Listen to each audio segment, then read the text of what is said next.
If the Tennessee Titans want to get their second win of the season, they must attack the Las Vegas Raiders schematically, and I'll tell you how they can do it on today's edition of Locked On Titans.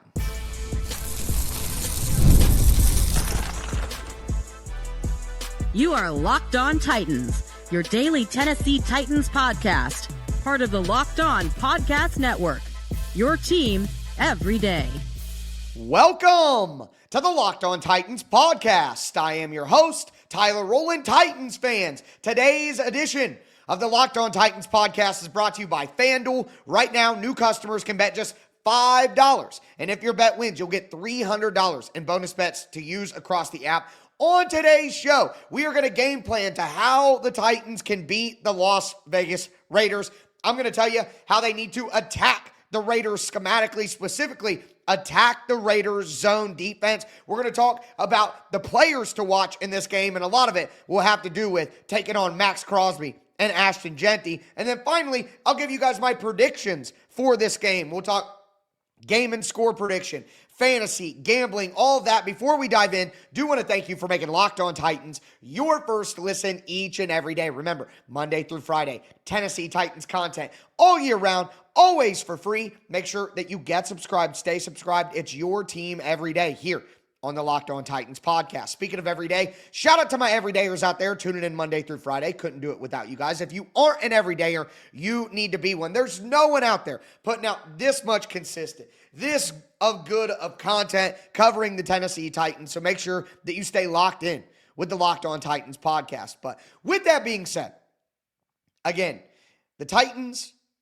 got that win against the Cardinals. And like I talked about earlier this week, quite honestly, that was a fluky win. And it doesn't make me believe in this Tennessee Titans team any more than I already did. And I am not more confident in this Titans team than I was before. But they do have some opportunities here that give them as good of a chance to get their second win and go streaking as they could hope for. Like, you look at the schedule ahead.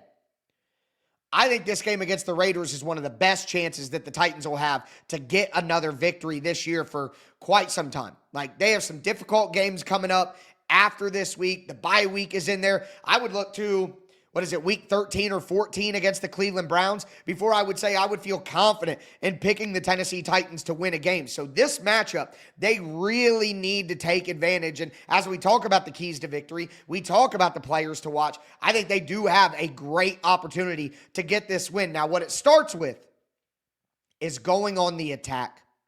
The Las Vegas Raiders, by far, 20 percentage points, play more cover 3 zone than anyone else in the NFL. And they play barely no man whatsoever. We are talking about low percentages of man coverage for the Raiders. And quite honestly, I think that is a huge benefit to the Tennessee Titans. The Titans struggle against man. They're better against zone. I think Brian Callahan is a more creative and better play caller against zone coverage as well. Well, Bo Hardegree's calling the plays now, but play designer, offensive structure. I think the Titans are much better attacking zone coverages than they are attacking man coverages this year, because against man coverage, it's just about wide receivers winning one-on-one against their guy. And quite frankly, the Titans don't have a lot of guys who are good at that. And even Calvin Ridley hasn't been super good against man coverage this year, which he's their number one man beater. But against zone, it's more schematic. It's more trying to get your guys into good areas on the field to attack zone, especially a team like the Raiders who are so heavy with their cover 3. Look, you guys know Pete Carroll, that Legion of Boom defense from the Seattle Seahawks. It kept going with Dan Quinn, and, it's classic cover 3. Well, a lot of the Titans' best route concepts that we've talked about a ton are cover 3 beaters, where you're flooding the sideline with 3 different levels, or you're trying to spread out the intermediate defenders, the hook defenders of cover 3, and then hit underneath of them. That sort of stuff should be able to work at max capacity this week against the Raiders. And I think you look at what the Titans have done well. Elikayo Manor on the sideline.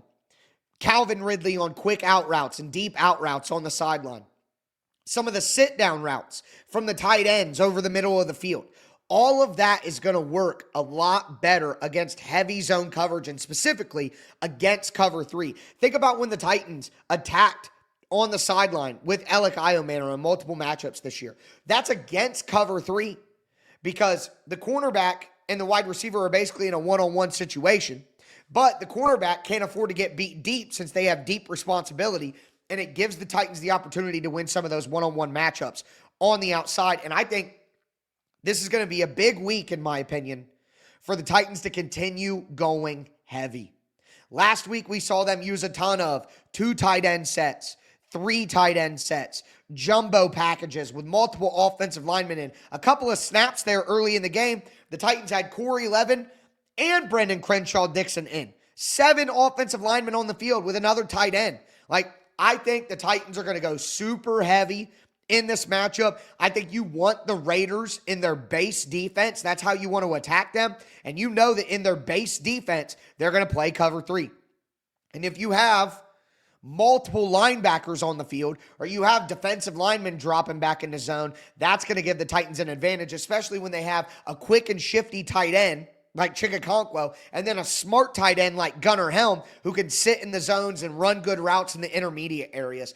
I think this is a huge opportunity for the Titans offense to really get on track early and often, and they can use these heavy packages that they want to be in anyway to get advantageous matchups with the Las Vegas Raiders defense. So I think everything about the Raiders defense, essentially, other than one thing, which we'll talk about here in a second, I think it fits perfectly into what the Titans want to do on offense. Now, my number 2 key to victory for the Titans is to stop the run. The Raiders' pass offense has been awful this year. Geno Smith has committed a bunch of turnovers. They have not been able to get things going. It has not been a good showing from the Raiders' pass offense. They're not good at converting on third downs, and I think all the Titans have to do here, they don't have a lot of weapons on the out. Trey Tucker is a good gadget player and a pretty good, solid wide receiver. I don't want to take credit away from him. Jacoby Myers, not a great number 1 wide receiver, but a good number 2 wide receiver. But that's not a Nico Collins. That's not a Marvin Harris Jr. I wouldn't even say that's close to Indianapolis's group of pass catchers. It's certainly not Devontae Adams and Puka Nacua, and I don't think it's really Cortland Sutton either. So if you're the Titans and you look at the Raiders' talent on offense, they don't really have a lot to threaten you in the passing game. So stop the run. If you could stop Ashton Jeanty, you can win this football game. You could put the Raiders in 3rd and long situations. You can get turnovers on Geno Smith. Just don't let the Raiders' best players kill you, because they don't have a lot of them. They don't have a lot of them. Like the Titans, they're a bad football team without a lot of star players. And I'm sure a lot of what I'm saying right now is what the Raiders are going to be saying. Don't let the Titans run the football and get into 3rd and short. Don't let Jeffrey Simmons wreck the game. You know what I mean? Simple concepts. But for the Titans, they have to make sure that they don't let Jeanty get going in the ground game, because if they do, they're just going to open up a can of worms that makes everything easier for Geno Smith. It's going to limit the turnovers that they're able to create. They have to stop the run. It's more important than ever this week. Now, the final thing is the turnover battle. So right now, the Titans are basically middle of the pack in the NFL when it comes to turnover differential. They're at 0 overall. They've gotten as many turnovers as they have forced, okay? And while you want to be on the positive side, it's nice to not be on the negative side like the Titans were last year, where the defense wasn't forcing any turnovers and the offense was turning over the ball a ton. Well, the Raiders, on the other hand, are second to last in the NFL in turnover margin, -6.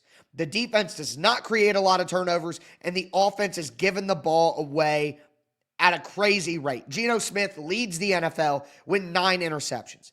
If the Titans go against a team on the road who, quite honestly, isn't any better than them, and they lose the turnover battle and give the ball away to the other team and don't take it away when everyone else is taking it away, they're not going to have a chance to win, period. So At minimum, they can't lose the turnover battle, but realistically, they need to find the way to win the turnover battle, and it'll give them a good opportunity to win the game. So my keys to victory here: attack the zone coverage of the Las Vegas Raiders, stop the run, win the turnover battle. If they do that, the Titans will win this game, but a lot of it will come down to individual matchups for the Titans, including how they deal with Maxx Crosby. But we do have somewhat good news when it comes to potentially holding down the Raiders' best player.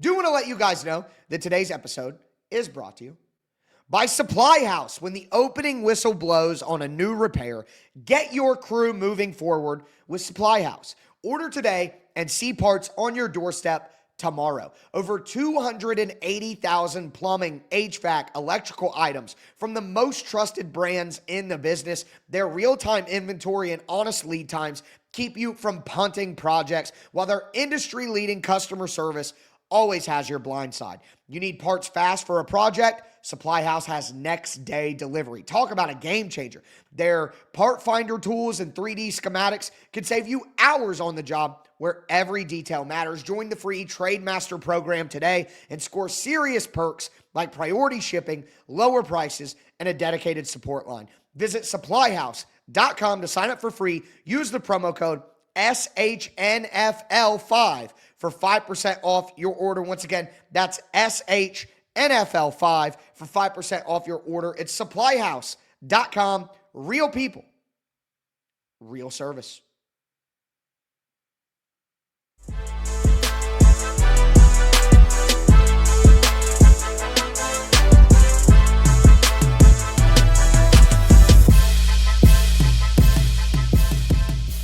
Titans fans, let's continue today's edition of the Locked On Titans podcast. Doing our game plan episode, I'm telling you how the Tennessee Titans can beat the Las Vegas Raiders. We talked about my keys to victory in this matchup. Now I want to dive into my players to watch. Before we dive in, though, thanks again for making Locked On Titans your first listen each and every day. Make sure you get subscribed, stay subscribed. It is your team every day, after all. But with that being said, some of what we talked about in the keys to victory kind of bleed over to the players to watch in this one, because a lot of the keys to victory are dependent on certain players making things happen. And my first player to watch in this game is Alec Iomanor, the Titans rookie wide receiver. Look, it's been up and down for Io. He's not really separating very much against man coverage. Had a few drops here and there. Not perfect passes per se, especially last week against the Cardinals, but a couple of drops. That slant on third down in the red zone, the crossing route on third and long that was a little behind him, but he could have caught it.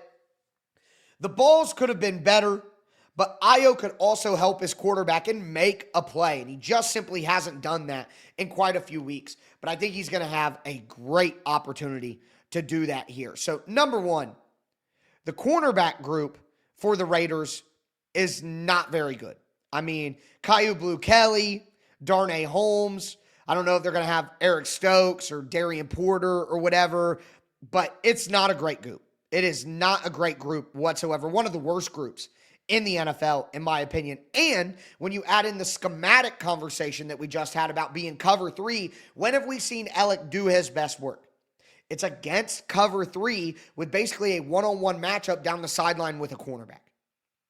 You could hit those back shoulder fades. You could throw those balls up to him and let him go make jump ball passes, like jump ball plays. Like, that is what he's going to do well here. I think that's going to work. And some of those out routes to the sideline, I think, are going to be available for Io. So I think this is a big week for Alec Iomanor to win some isolated matchups down the sideline. And even if the Titans get into disadvantageous situations on offense, I think Io will have matchups where he can win physically. Okay? It's time for him to step back up. It's time for him to make some plays in this matchup. So I think Iomanor is a guy to watch. Now, I think the tight ends, I only do 3 players to watch, but I'm giving you a bonus. I think the tight ends are ones to watch here too. Okay? I think with how much the Titans are going to play in heavy personnel, where they have multiple offensive linemen in past the 5 that you would typically see, or multiple tight ends out on the field. Again, get the Raiders in their base coverage. Get the Raiders with 3 linebackers, 4 linebackers on the field. And then have your tight ends who will have good matchups in that instance. Because look, here's the reality. Devin White has been better for the Raiders than he had been the last couple of years where he was floating around the NFL. But he's not good in pass coverage. He's terrible in pass coverage. Jamal Adams, not good in pass coverage and hasn't been for a long time. These are guys who are over-aggressive, who get downhill. And again, you want to get the Raiders into their base defense so you also get Elandon Roberts out on the field. Tommy Eichenberg from last year. These are guys that you can attack in pass coverage. So you get multiple tight end sets out there. 2 tight ends, 3 tight ends. You play action off that. You have your tight ends, Chigakonkwo, Gunnar Helm, matched up one-on-one with some of these linebackers, or have these linebackers bite on the play fake and then get the tight ends behind them.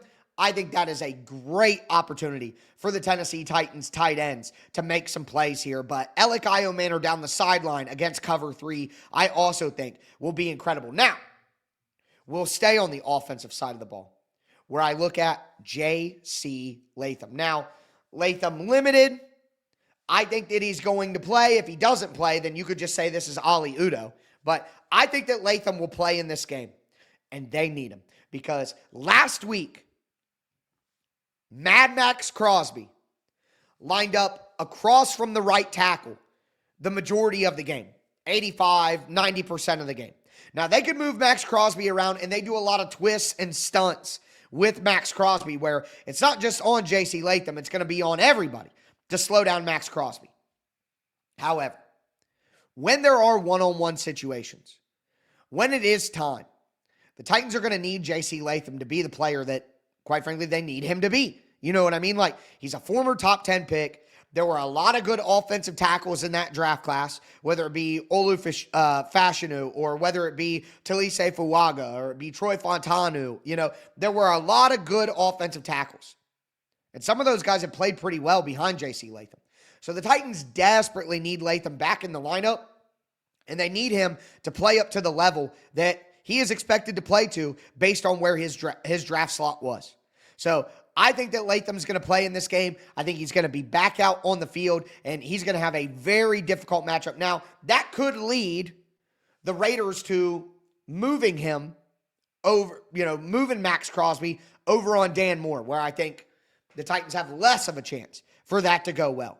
But at the end of the day, if Latham can hold down the fort, it would just be such a boost to the Tennessee Titans offense and what they're able to do throughout the day. Now, my final actual player to watch is Cedric Gray. And here's why. Stop the run, right?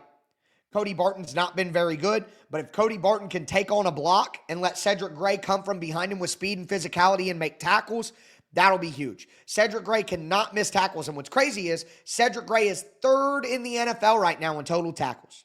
In the entire NFL. That's pretty impressive for the second-year player who is basically a first-year player after missing most of his rookie year with injury. If Cedric Gray can get Ashton Jeanty on the ground, the Titans are going to have a great opportunity to get the Raiders in those 3rd and long situations that I'm talking about and then force those turnovers on Geno Smith like everybody else has throughout this year. Now, one other sneaky thing to consider.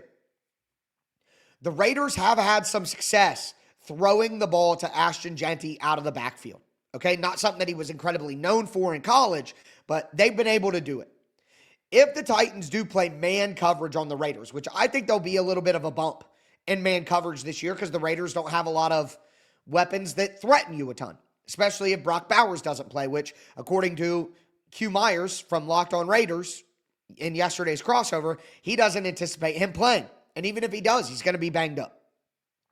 So for me, what you can't do is you can't let Ashton Jeanty beat a linebacker in one-on-one, or if you're Cedric Gray, you can't get beat in one-on-one against Ashton Jeanty in the passing game. You can't do that. So Cedric Gray is going to have his hands full in this one in run defense and one-on-one with Jeanty coming out of the backfield. And you don't want Cody Barton guarding Ashton Jeanty. So it needs to be Cedric Gray.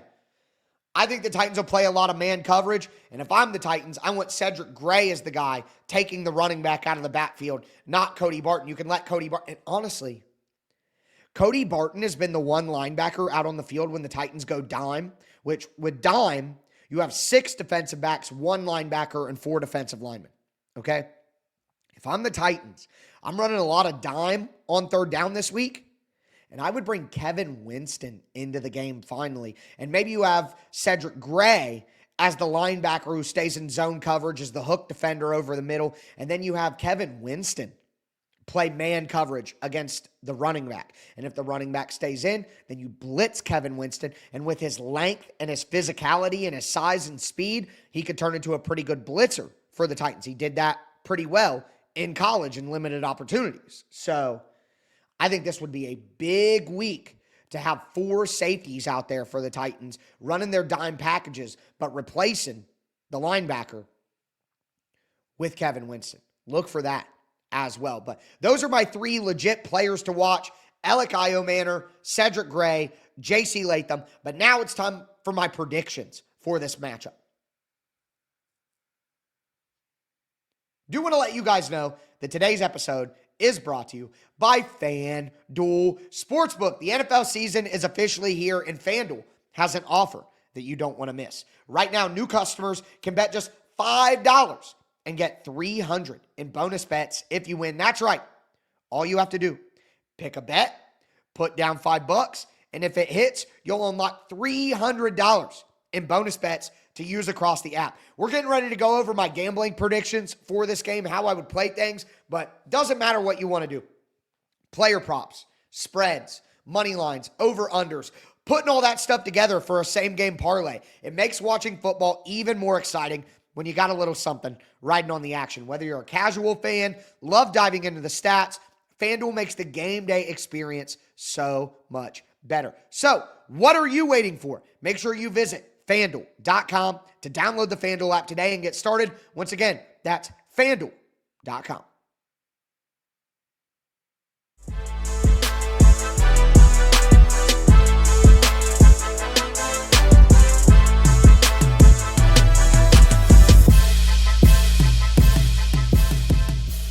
Titans fans, let's cap off today's game plan preview edition of the Locked On Titans podcast. I told you guys my keys to victory. I talked about my players to watch in this one, how they kind of intersect, of course, with what the Titans need to accomplish. But now it's time to do some predictions. Let me know your predictions for this game down below. Who you think is going to win? Who's going to be your X Factor player that breaks out, your keys to victory, your players to watch, all of that. Before we dive in, though, thanks again for making Locked On Titans your first listen each and every day. Shout out to my everydayers out there. If you aren't an everydayer, you need to be one. But first, we start with my prediction for this one. And quite frankly, I just don't trust Brian Callahan. I think the Titans are going to be in this game. I think it's going to be very close at the end. But I just trust the Raiders and Geno Smith and Pete Carroll to find a way to pull this out at home with their back against the wall. I think the Titans do have some success. I think they score points. Again, I think this one's very close. I think the Titans might actually be winning this game in the fourth quarter, 16-13. But something just tells me that the Titans aren't going to be able to keep up their momentum. They aren't going to be able to keep things going from last week that they got going at the end of the game. And the Raiders aren't like a team that's worse than the Titans. They're pretty even. The Raiders are at home. I don't think the Titans are going to be able to force the turnovers that they need to win this game. And Maxx Crosby, I think, does find a way to force a turnover. So I do think this will be really close. But I am going to go with the Raiders to win this one 20-16. Now, moving on to keeping it plus 100, the gambling aspect of the show. The Titans right now are 5.5-point underdogs, and I think that's too much. Whether the Titans lose by 4, whether the Titans win by 3, whether the Titans lose by 3, whatever, it might be 20-19, something like that. I think this is going to be a close game. So I think even on the road, 5.5 points is too much right now. So I would take the Titans plus 5.5 on FanDuel. Now, over under at 41.5.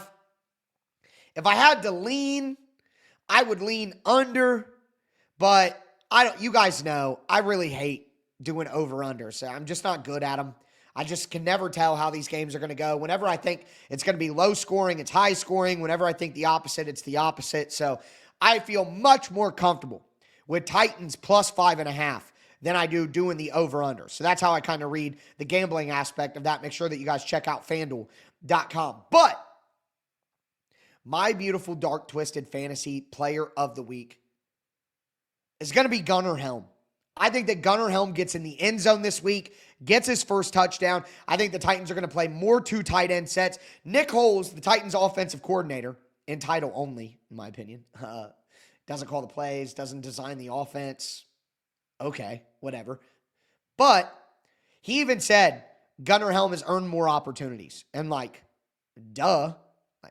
How did it take so long for this to be a thing? But either way, moving right along, I think with everything that we've talked about, the Raiders loving zone coverage, the Titans being in heavy personnel, 12, 13 personnel, I think with all of that, it's going to create more opportunities for the Titans. And the Raiders are not a good football team. They have slower linebackers who are overly aggressive and undisciplined. I think it's going to create massive opportunities for the tight ends over the middle of the field. So I'm going to go with Gunnar Helm as my beautiful, dark, twisted fantasy player to watch of the week. Whether you're looking for a really cheap option in daily fantasy, you have to stream a tight end because of buys and injuries and all of that, Gunnar Helm could be a very good option for you this week. But that's my predictions for this game. That's how I think things play out. Again, let me know your predictions down below. We got another 4 o'clock game Eastern time, 3 o'clock game Central. I'm tired of it. I really am. I'm tired of this, Grandpa. But either way, I'll be here as soon as the game ends to break it all down with you guys. Can't wait to see how it all plays out. I'm actually excited for the Titans game this week. Cannot wait to see what they're able to do in their, opportunity to go streaking through the quad to the gymnasium. It's time. But with that being said, that's going to do it for me today, folks. As always, I am your host, Tyler Rowland, and this was Locked On Titans.